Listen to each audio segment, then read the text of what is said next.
Trump there. Trump hasn't been on social media about this yet, but I'm sure he will claim that it was him again that got these people released, if they are indeed released. Would he be right to make that claim? Do his threats work? His threats are very dangerous.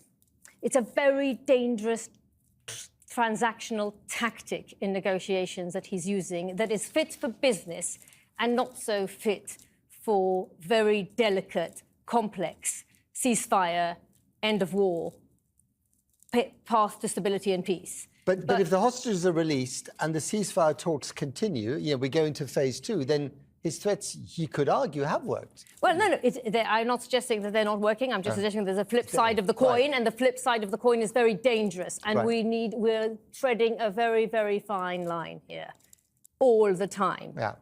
And we need to really make sure we're continuing to tread that line moving forward, because if we fall, then all hell will break loose. And talking of fine lines, you could argue that the idea of kind of taking Gaza and shoving 2 million Palestinians from Gaza to Jordan and Egypt isn't exactly a fine line.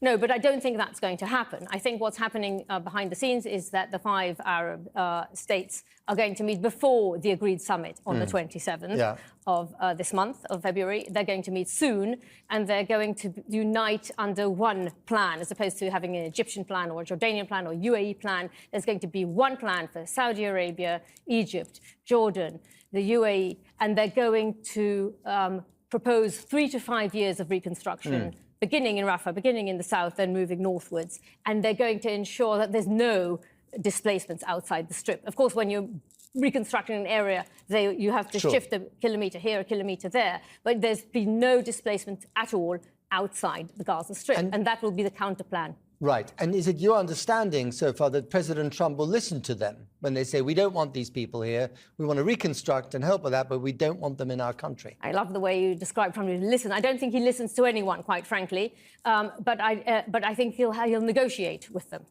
And I don't think that there is any way whatsoever that you can force an ethnic cleansing of 2.4 million Palestinians out of their homeland and call it the United States of America. I just don't think it can happen. Where did that idea come from, do you think? Well, that's a very good question. I don't know the answer.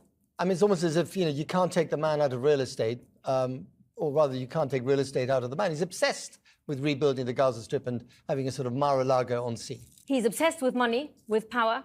He's a narcissist, and he just, views everything through a lens of real estate, money, and power. He also wants...